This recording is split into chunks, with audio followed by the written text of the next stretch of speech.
بسم الله الرحمن الرحيم نحمده ونصلي على رسوله الكريم أما بعد فأعوذ بالله من الشيطان الرجيم بسم الله الرحمن الرحيم اللهم صل على محمد النبي الأمي وعلى آله وسلم تسليما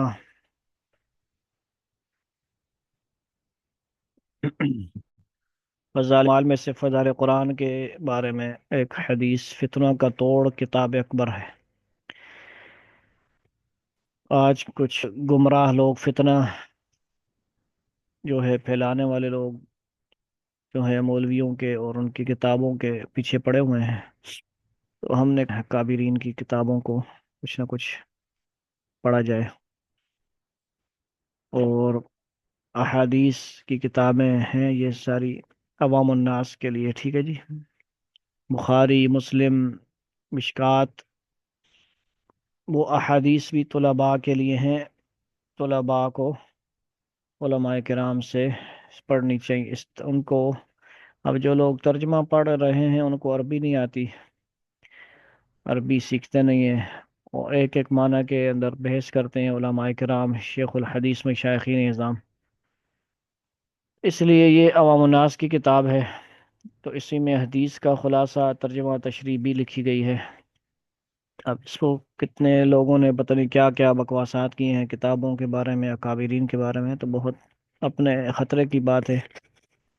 اسی سلسلے میں ہم نے یہ آغاز کیا، تمام کلاسوں میں ہم احادیث لاتے ہیں، اور دنیا بھر کے بے شمار لینگویجز میں اس کتاب کی جو ہے ٹرانسلیشن ہو چکی ہے، مقبول ہے کتاب، اور جو ہے اس کی ہر مسجدوں میں پڑھی جاتی ہے ماشاءاللہ۔ تو اسی میں سے ایک حدیث نمبر 40 ہے۔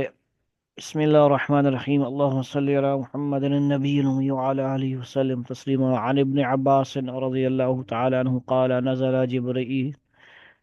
جبرائيل عليه السلام على رسول الله صلى الله عليه وسلم فأخبره أنه ستكون فتن، قال فما المخرج منها يا جبرائيل؟ قال كتاب الله. رواه رزين كذا في رحمه مهداه.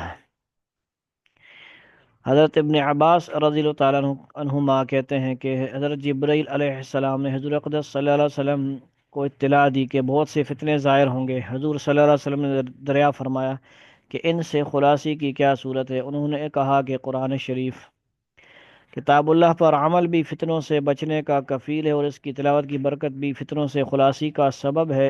حدیث نمبر 22 میں گزر چکا کہ جس گھر میں کلام پاک کی تلاوت کی جاتی ہے، سکینہ اور رحمت اس گھر میں نازل ہوتی ہے، شیاطین اس گھر سے نکل جاتے ہیں۔ فتنوں سے مراد خروج دجال، فتنہ تاتار وغیرہ علماء نے بتلائے ہیں۔ حضرت علی کرم اللہ وجہہ سے بھی ایک طویل روایت میں حدیث بالا کا مضمون وارد ہوا ہے کہ حضرت علی رضی اللہ تعالیٰ عنہ کی روایت میں وارد ہے کہ حضرت یحییٰ علیہ السلام نے بنی اسرائیل، یعنی زکریا علیہ السلام کے جو بیٹے ہیں حضرت یحییٰ علیہ السلام، بڑی عمر میں اللہ تعالیٰ نے ان کو عطا فرمائے تھے۔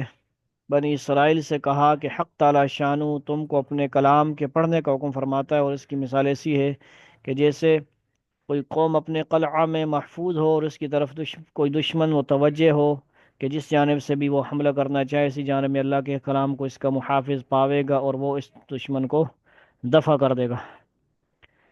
اللہ رب العزت ہمیں بھی کلام پاک کے ساتھ مضبوط جڑنے کی توفیق عطا فرمائے، پڑھنے سمجھنے کی، اور اہل حق جو اہل قرآن ہیں، اہل ذکر ہیں، ان کے ساتھ جڑنے کی، ان سے سیکھنے کی توفیق عطا فرمائے۔ والسلام علیکم ورحمۃ اللہ وبرکاتہ۔